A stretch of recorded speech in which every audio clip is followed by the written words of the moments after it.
കേരളത്തിൽ Hindu vote bank ഉണ്ടാവണം. അതിൽ രണ്ട് കാഴ്ചകൾ, വേദനിപ്പിച്ച രണ്ട് കാഴ്ചകൾ നിങ്ങൾ കണ്ടിട്ടുണ്ട്, ഞാനും കണ്ടിട്ടുണ്ട്. കേരളത്തിന്റെ ബഹുമാന്യനായ മുഖ്യമന്ത്രി ഗുരുവായൂരിൽ ചെന്നു, ശ്രീ പിണറായി വിജയൻ. ഗുരുവായൂരിലെ ഒരു 100 മീറ്റർ ഇപ്പുറം നിന്നിട്ട് അയാൾ ചോദിക്കുകയാണ്, ആ വട്ടത്തിൽ കാണുന്നവന്റെ പേരാണോ ഗുരുവായൂരപ്പൻ എന്ന്? ആ വട്ടത്തിൽ കാണുന്നവന്റെ പേര് ഗുരുവായൂരപ്പനാണോ എന്ന് ചോദിക്കുന്ന ഒരു മുഖ്യമന്ത്രി നാളുകളിൽ നമുക്ക് വേണ്ടതുണ്ടോ എന്ന് ചിന്തിക്കേണ്ടത് നമ്മൾ ഹിന്ദുക്കളാണ് എന്നറിയണം. ശബരിമല അയ്യപ്പനെ കാണുവാൻ ഈ രാജ്യത്തിന്റെ പ്രഥമ പൗര രാഷ്ട്രപതി വന്നു 2 മാസം മുമ്പ്. ഇരുമുടിക്കെട്ടുമേന്തി 18 പടികൾ കയറി ഭയഭക്തി ബഹുമാനത്തോടുകൂടി അയ്യപ്പന്റെ മുന്നിൽ ഇരുകൈകൾ കൂട്ടി നമസ്കരിക്കുന്ന രാഷ്ട്രപതിയുടെ ചിത്രത്തിനൊപ്പം വലതുഭാഗത്തും ബസ്സിൽ പിടിച്ച മറ്റൊരാളുണ്ടായിരുന്നു. ആരാണത്? കേരളത്തിന്റെ ദേവസ്വം വകുപ്പ് മന്ത്രി വാസവൻ. അയ്യപ്പനെ കാണുമ്പോൾ 2 കൈകൾ ഹൃദയത്തോട് ചേർത്ത് വെക്കുന്ന ഒരു ദേവസ്വം വകുപ്പ് മന്ത്രി നമുക്ക് വേണ്ടതുണ്ടോ എന്ന് ഹിന്ദുക്കൾ ചിന്തിക്കേണ്ട സമ്മേളനത്തിന്റെ പേര് കൂടിയാണ് ഏകതാ സമ്മേളനം എന്നറിയണം. ഈ നാടിന്റെ രാഷ്ട്രീയ സമവാക്യത്തെ നമുക്ക് മാറ്റണം. ഹിന്ദുക്കൾ എല്ലാ മേഖലയിലും ഏകതയിലേക്ക് വരണം. ഇത് ബിജെപിക്ക് വേണ്ടി നടന്ന പരിപാടിയല്ല. കേരളം മുഴുവൻ ഏകതാ സമ്മേളനങ്ങൾ നടക്കുന്നുണ്ട്. അത് എല്ലാ മേഖലയിലേക്കും ഹിന്ദുവിന്റെ മുന്നേറ്റത്തെ സാധ്യമാക്കാൻ വേണ്ടിയിട്ടാണ്. ഈ കഴിഞ്ഞ ജനുവരി 18 മുതൽ ഫെബ്രുവരി 3 വരെ കുംഭമേള എന്ന പേരിൽ മഹാമാഘം തിരുനാവായിൽ നടന്നു. ഞാൻ 2 ദിവസം അവിടെ പോയിരുന്നു. പൂഴിമണല് പോലെ ജനങ്ങൾ വന്നു ചേർന്നു. സംഘാടക സമിതി ആദ്യം കൂടിയപ്പോ പറഞ്ഞത് ടോട്ടൽ 15 ദിവസം കൊണ്ട് 1 ലക്ഷം ആളുകൾ വരുമെന്നൊക്കെയായിരുന്നു. 1 ലക്ഷം ആളുകൾ വരുമെന്ന് പറഞ്ഞു 4 ദിവസം മുമ്പ് പെർമിഷൻ അങ്ങോട്ട് റദ്ദ് ചെയ്തു. അങ്ങനെ മഹാമാഘവും കുംഭമേളവും അങ്ങ് മതി, പ്രയാഗ്രാജിൽ മതി. ഉടുതുണിയില്ലാത്ത സന്യാസിമാരൊന്നും ഇവിടെ കിടന്ന് വിലസണ്ട. അതുകൊണ്ട് പിണറായി വിജയന്റെ സർക്കാർ മഹാമാഘത്തിന് അനുമതി നിഷേധിച്ചു. ആനന്ദമഠം സ്വാമികൾ കോടതിയെ സമീപിച്ചു, ബഹുമാനപ്പെട്ട ഹൈക്കോടതിയെ. 4 ദിവസം മുമ്പ് നമ്മുടെയെല്ലാം സോഷ്യൽ മീഡിയയിൽ വാർത്തയുണ്ടായിരുന്നു, കുംഭമേള ഇല്ല, തിരുനാവായിൽ മഹാമാഘം നടക്കില്ല, പെർമിഷൻ ഇല്ല. പക്ഷേ കോടതിയിൽ പോരാടി കോടതി കൊടുത്തു. അവിടെ കുറുകെ ഒരു പാലം കെട്ടിയിരുന്നു ഈ ഭാഗത്ത് ആ ഭാഗത്തെ പോകുവാൻ. ത്രിമൂർത്തി സംഗമ ഭൂമിയാണ് തിരുനാവായ. ബ്രഹ്മാവിന്റെ ക്ഷേത്രം, വിഷ്ണുവിന്റെ ക്ഷേത്രം, ശിവന്റെ ക്ഷേത്രം മൂന്നും നമുക്ക് ദർശിക്കുവാനുള്ള അവസരമാണ്. ബ്രഹ്മാവ് മഹായാഗം നടത്തിയ സ്ഥലമാണ്. മഹാമാഘം, മാമാങ്കം എന്ന ചുരുക്കപ്പേരിൽ നമ്മൾ വിളിച്ചു എന്ന് മാത്രം. അത് പണ്ഡിത സഭയായിരുന്നു. 12 വർഷത്തിലൊരിക്കൽ ഒന്നിച്ചു ചേർന്ന് പണ്ഡിത സഭ രാജാവിനെ വിളിച്ചു വരുത്തി, രാജാവിന്റെ ഭരണത്തെ വിലയിരുത്തി, വോട്ട് ചെയ്ത് രാജാവിനെ മാറ്റുവാൻ വരെ ശക്തിയുണ്ടായിരുന്ന പണ്ഡിത സഭയുടെ ആ സംഗമത്തിന്റെ പേരാണ് മഹാമാഘം. വള്ളുവനാട് രാജാവായിരുന്നു, കോലത്തിരിയായിരുന്നു അതിന്റെ അധ്യക്ഷൻ. ലോകം മുഴുവൻ ആരാധിക്കുന്ന അധ്യക്ഷ പദവി കൈക്കലാക്കുവാൻ വേണ്ടി സാമൂതിരി ഫൈറ്റ് ചെയ്തു. സാമൂതിരി കോലത്തിരിയെ തോപ്പിച്ചു. അങ്ങനെ സാമൂതിരിയും കോലത്തിരിയും ബദ്ധവൈരികളായി. സാമൂതിരിയിൽ നിന്ന് അധ്യക്ഷ പദം ഏറ്റെടുക്കുവാൻ വേണ്ടി മഹാമാഘം നടക്കുന്ന വേദിയിലേക്ക് ചാവേറുകളെ അയക്കാൻ തുടങ്ങി. ചാവേറുകൾ വെട്ടിമരിച്ചു. അങ്ങനെ ചാവേറുകൾ ഒരു പ്രാവശ്യം സാമൂതിരിയുടെ തൊട്ടരികിലെത്തി. എന്നാൽ വെട്ടുമാറിയിട്ട് വിളക്കിന് കൊണ്ടു സാമൂതിരി കഷ്ടിച്ച് രക്ഷപ്പെട്ടു. ആ ചാവേറിന്റെ കഥ മാത്രമേ നമ്മൾ മാമാങ്കത്തിൽ പഠിച്ചിട്ടുള്ളൂ, നമ്മൾ അത് പഠിപ്പിച്ചിട്ടുള്ളൂ. ചാവേറുകൾക്ക് വെട്ടിമരിക്കാൻ വേണ്ടി തിരുനാവായിൽ ഭാരതപ്പുഴയുടെ തീരത്ത് ഒരു സൗകര്യം ഉണ്ടാക്കി കൊടുത്തു. അതാണ് ഹിന്ദുവിന്റെ ഒരു ആചാരം എന്ന് പറയുന്നു. 45 കോടി ആളുകളെയാണ് കഴിഞ്ഞ മഹാകുംഭമേളയിൽ പ്രയാഗ്രാജിൽ പ്രതീക്ഷിച്ചത്. വന്നത് 66 കോടി ആളുകൾ, യൂറോപ്പിലെ ജനസംഖ്യയേക്കാൾ കൂടുതൽ. 66 കോടി ആളുകൾ ചളിവെള്ളത്തിൽ വന്ന് മുങ്ങുവാൻ വന്നിരിക്കുന്നു എന്ന് പറഞ്ഞവർക്ക് മനസ്സിലായില്ല. ഭാഗീരഥി വെറും ഒരു നദിയല്ല, സിന്ധു കേവലം ജലമല്ല, ഭക്ത്യാദരമാർന്ന അമരരൊഴുക്കിയ തന്നതി മോഹന തീർത്ഥം താൻ, അതിലൊരു നീർക്കണമെങ്ങാൻ പോരും ജന്മാന്തര സുഖ പാപം പോക്കാനെന്നാണ് നമ്മുടെ വിശ്വാസം. കൈലാസം വെറും ഒരു മലയല്ല, കൈവല്യത്തിൻ വെങ്കൽ പ്രതിമ, അതിലധിവാസം ചെയ്വൂ ശിവനും ആദിശക്തിയാം പാർവതിയും, അതിലമരുമ്പോൾ നീലകണ്ഠനിൽ കാളകൂടവും അമൃതായിത്തീരുന്നതാണ് കൈലാസമെന്ന് വിശ്വസിക്കുന്നവരാണ് നമ്മൾ. അങ്ങനെയുള്ള രാഷ്ട്രത്തിന്റെ പേര് പുഴയ്ക്ക് നൽകിയ നാടാണ് കേരളം. ഭാരതത്തിൽ നിങ്ങൾ എവിടെ സഞ്ചരിച്ചാലും ഭാരതപ്പുഴ എന്ന പേരിൽ ഒരു പുഴ കാണില്ല. രാഷ്ട്രത്തിന്റെ പേര് പുഴയ്ക്ക് നൽകിയ നാട്ടിലാണ് രാഷ്ട്രവിരുദ്ധ ശക്തികൾ അഴിഞ്ഞാടുന്നത് എന്നുകൂടി നമ്മെ ഓർമ്മപ്പെടുത്തുന്നതായിരുന്നു ഈ കുംഭമേള മഹാമാഘം. 18-ാം തീയതി തന്നെ കുംഭമേള ആരംഭിച്ചു. 19-ാം തീയതി ബഹുമാന്യനായ ഈ നാടിന്റെ ഗവർണർ ഉദ്ഘാടനം ചെയ്തു. ആദ്യഘട്ടത്തിൽ വലിയ തിരക്കുണ്ടായിരുന്നില്ല. എന്നാൽ 21-ാം തീയതി 22-ാം തീയതി ആയപ്പോഴേക്ക് ലക്ഷക്കണക്കിന് ആളുകൾ ആ പുണ്യനിളയിൽ സ്നാനം ചെയ്യുവാൻ വേണ്ടി അവരും വന്നു തുടങ്ങി. ആ നിളയിൽ ഒരു മാത്രയെങ്കിലും, ഒരു നിമിഷമെങ്കിലും ആ ചുട്ടുപൊള്ളുന്ന വെയിലിൽ വകവയ്ക്കാതെ പുണ്യമായ നിളയുടെ തീർത്ഥത്തിലൊന്ന് മുങ്ങിക്കുളിച്ചാൽ 7 തലമുറയിൽ ചെയ്ത പാപഭാരത്തെ ഇല്ലാതാക്കുവാൻ കഴിയുന്നു എന്ന വിശ്വാസത്തെ മുറുകെ പിടിച്ചുകൊണ്ട് 1 ലക്ഷം ആളുകളെ പ്രതീക്ഷിച്ചെടുത്ത് 40 ലക്ഷത്തോളം ഹിന്ദുക്കൾ വന്ന് മുങ്ങിക്കുളിക്കുവാൻ കഴിയുന്ന രീതിയിലേക്ക് കുംഭമേളയെ മാറ്റുവാൻ കഴിയുന്ന ഒരു വർത്തമാന കാലഘട്ടത്തിലാണ് നമ്മൾ ഈ ഏകതാ സമ്മേളനം നടത്തുന്നത് എന്നുകൂടി നാം അറിയണം. ഹിന്ദുക്കൾ തിരിച്ചറിവിന്റെ പാതയിലാണ്. അമ്പലം ചുമരാണ്, വിഗ്രഹം കല്ലാണെന്ന് കമ്മ്യൂണിസ്റ്റുകൾ നമ്മളെ പഠിപ്പിച്ചു. കമ്മ്യൂണിസ്റ്റുകാരന്റെ കൾച്ചറൽ ഡാമേജ് ഉണ്ടാക്കിയ കമ്മ്യൂണിസ്റ്റുകാരന് ഹിന്ദുവിന്റെ ഉള്ളിൽ നിന്ന് ഭക്തിയെ എടുത്തു കളഞ്ഞു. MD വാസുദേവൻ നായർ നമുക്ക് വളരെ ഇഷ്ടം, മലയാള ഭാഷയുടെ കുലപതി തന്നെയാണ്. പക്ഷെ അദ്ദേഹം ഒരു സിനിമ ഇറക്കി, നിർമാല്യം. ആ നിർമാല്യം എന്ന സിനിമയിലെ കേന്ദ്ര കഥാപാത്രം ഒരു വെളിച്ചപ്പാടാണ്. വെളിച്ചപ്പാട് ദിവസവും തന്റെ പ്രോബ്ലംസ് എല്ലാം ദൈവത്തോട്, ഭഗവതിയോട് പറഞ്ഞു. ഒരു പരിഹാരം ഉണ്ടായിട്ടില്ല. ഒടുവിൽ ഒരു നാൾ ക്ഷേത്രത്തിന്റെ ശ്രീകോവിലുള്ളിലേക്ക് കയറിയ വെളിച്ചപ്പാട് ഭഗവതിയുടെ മുഖത്തേക്ക് കാറി തുപ്പിയിട്ട് ഇറങ്ങിപ്പോകുന്നു. അതോടുകൂടി ഈ സിനിമ അവസാനിച്ചു. ഹിന്ദുവിന്റെ ദൈവങ്ങളെല്ലാം കല്ലുകളാണ്. കണ്ണു തുറക്കാത്ത ദൈവങ്ങളെ, കരയാനറിയാത്ത, ചിരിക്കാനറിയാത്ത കളിമൺ പ്രതിമകളെ എന്ന് പറഞ്ഞപ്പോൾ ആയിരക്കണക്കിന്, ലക്ഷക്കണക്കിന് ഹിന്ദു യുവതി യുവാക്കൾ ഭക്തിയും ക്ഷേത്രത്തെയും ഉപേക്ഷിച്ചു. കാട് കേറി മുടിഞ്ഞ ക്ഷേത്രഭൂമിയിൽ ചുമരാണ്, വിഗ്രഹം കല്ലാണെന്ന് പറഞ്ഞ കമ്മ്യൂണിസ്റ്റുകാരൻ ഒരിടത്തും പറഞ്ഞിട്ടില്ല ഇതേ കല്ലുകൾ കൊണ്ടാണ് ചർച്ചും പള്ളിയും സൃഷ്ടിച്ചത് എന്ന്. അല്ലയോ ഹിന്ദു, നീ എന്തിന് വേദങ്ങൾ പരതുന്നു, ചിതലുണ്ടോ എന്നറിയാനോ എന്ന് ചോദിച്ച കമ്മ്യൂണിസ്റ്റുകാർ നമ്മളോട് പറഞ്ഞിട്ടില്ല ഖുർആനും ബൈബിളും ഉണ്ടാക്കപ്പെട്ടത് ഇതേ കടലാസ് കഷ്ണങ്ങൾ കൊണ്ടാണെന്ന് പറഞ്ഞിട്ടില്ല.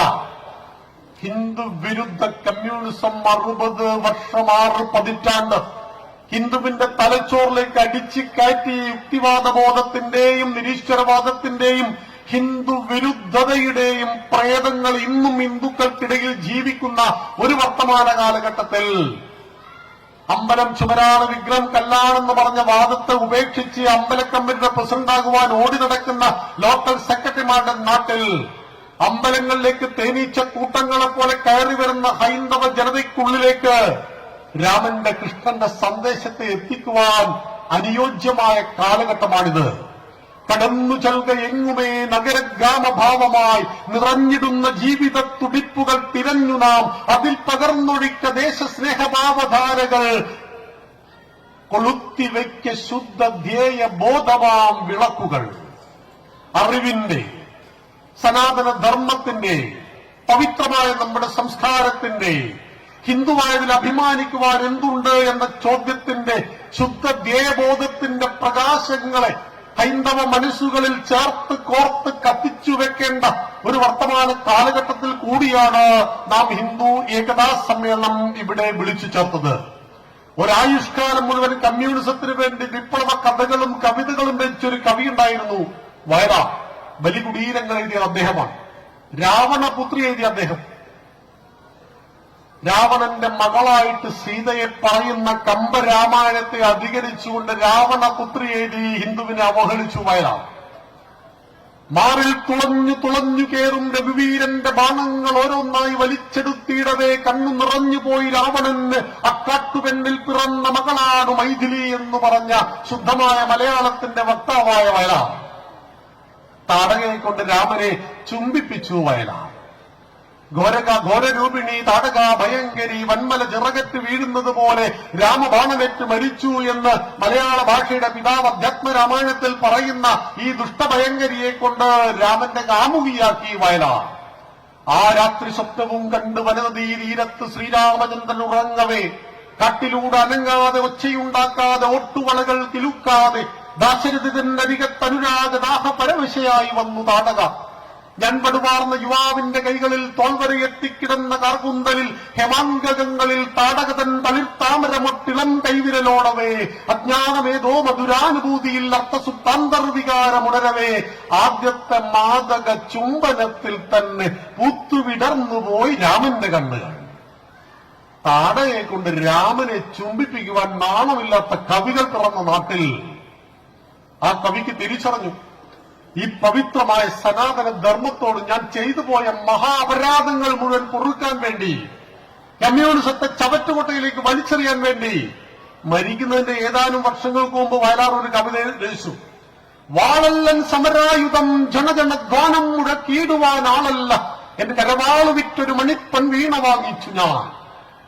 വിപ്ലവം തോക്കിന്റെ ഉള്ളിലൂടെ ഒന്നും വരില്ല.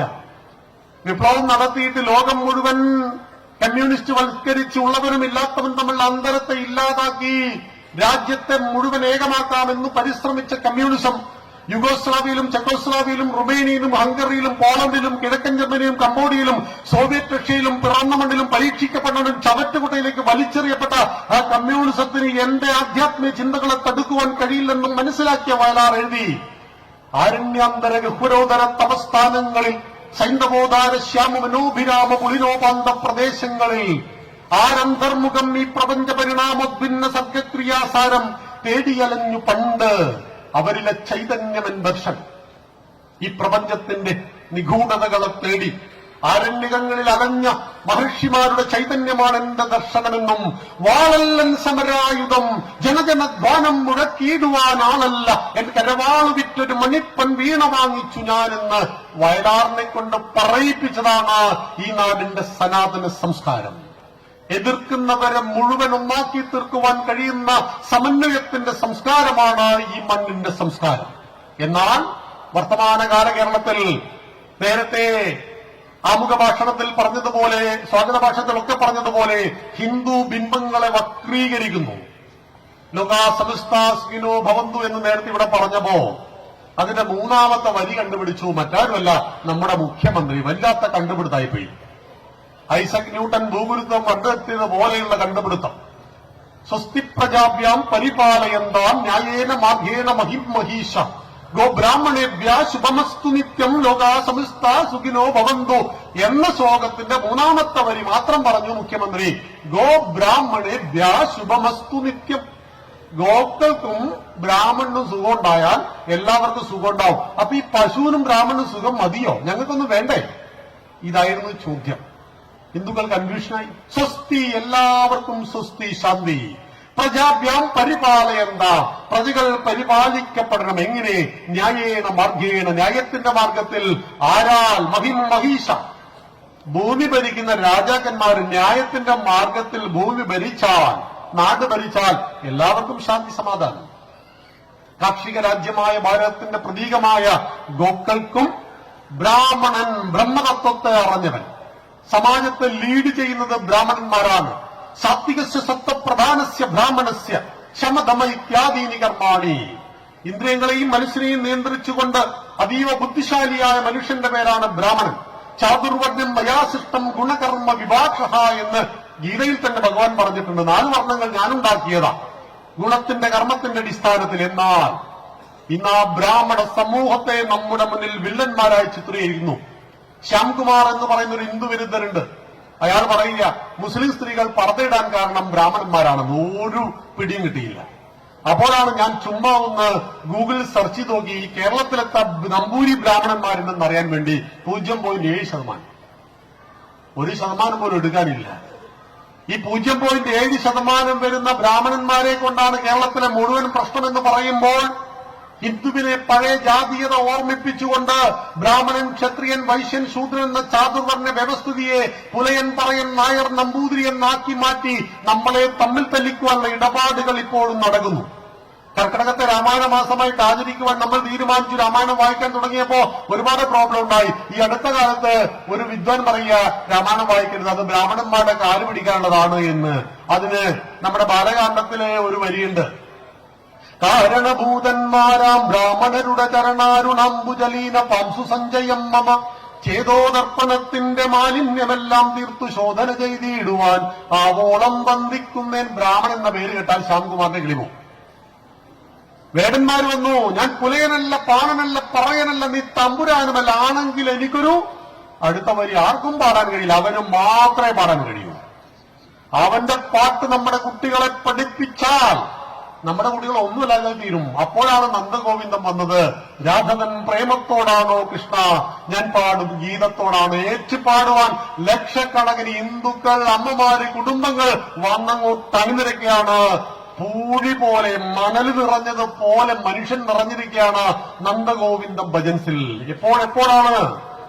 യഥാ യഥാ ഹിധർമ്മസ്യ ഗ്ലാനിർഭവതി ഭാരത അഭ്യുത്ഥാനം അധർമ്മസ്യ തദാത്മാനം സൃജാമ്യഹം പരിത്രാണായ സാധൂനാം വിനാശായ ചതുഷ്കൃതാം ധർമ്മ സംസ്ഥാപനാർത്ഥായ സംഭവാമി യുഗേ യുഗേ. എപ്പോഴെല്ലാം ഈ പവിത്രമായ ധർമ്മത്തിന് താഴ്ചയും അധർമ്മത്തിന് ഉയർച്ചയും ഉണ്ടാകുന്നുവോ അപ്പോഴെല്ലാം പരിത്രാണായ സാധൂനാം നല്ല ജനങ്ങളുടെ രക്ഷയ്ക്കും വിനാശായ ചതുഷ്കൃതാം ദുഷ്ടജനങ്ങളുടെ നാശത്തിനും ധർമ്മ സംസ്ഥാപനാർത്ഥായ ധർമ്മത്തിന്റെ സംരക്ഷണത്തിനും സംഭവാമി യുഗേ യുഗേ ഞാൻ യുഗങ്ങളായിട്ട് അവതരിക്കും. ത്രേതായാം മന്ത്രശക്തിശ്ച ജ്ഞാനശക്തി കൃതേ യുഗേ ദ്വാപരേ യുദ്ധശക്തിശ്ച സംഘേ ശക്തി കലോ യുഗേ. ഇത് കലിയുഗമാണ്. ഭഗവാൻ ശ്രീകൃഷ്ണന്റെ ദേഹവിയോഗത്തിനു ശേഷം ഹിന്ദുവിന്റെ കലണ്ടർ പ്രകാരം 5127 കലണ്ടർ സ്വന്തമായിട്ടുള്ള നമ്മളാണ് 2026 ജനുവരി 1 പൂത്തിരി കത്തിച്ചത്. സ്വന്തം കലണ്ടർ 5127 വർഷം പഴക്കമുണ്ടെന്നറിയണം. ഭഗവാന്റെ ദേഹവിയോഗത്തിന് ശേഷമാണ് കലിയുഗം കൃഷ്ണപക്ഷം ആരംഭിക്കുന്നത്, യുഗാബ്ദം. ആ കൃഷ്ണപക്ഷം 5127 4,20,000 വർഷമുണ്ട് കലിയുഗം. ഈ കലിയുഗത്തിൽ എവിടെയെങ്കിലും കൽക്കി വന്നേക്കാം. മത്സ്യക്കൂർമ്മ വരാഹശ്ച നരസിംഹോ ഇതി വാമന രാമോ രാമ രാമശ്ച കൃഷ്ണ കൽക്കി ഇതിതേ ദശ എന്ന് പറയുമ്പോൾ വിഷ്ണുവിന്റെ 10 അവതാരങ്ങളിൽ കൽക്കി വന്നിട്ടില്ല. നമ്മൾ കൽക്കിയെ വെയിറ്റ് ചെയ്യരുത്. കൽക്കി വരുമ്പോൾ വരട്ടെ.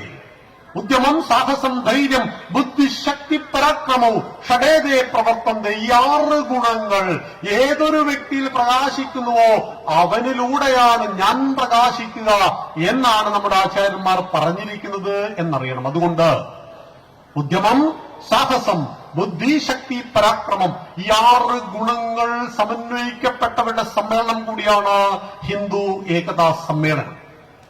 നമുക്ക് ഈ ലോകത്തോട്, രാഷ്ട്രത്തോട്, ഈ വിശ്വത്തോട് ഒരുപാട് ദൗത്യങ്ങളുണ്ട്. ആ ദൗത്യങ്ങളെ ചെയ്യുവാൻ നമ്മളെ ഓർമ്മപ്പെടുത്തുന്ന സംഗമമാണ് ഹിന്ദു ഏകതാ സമ്മേളനം.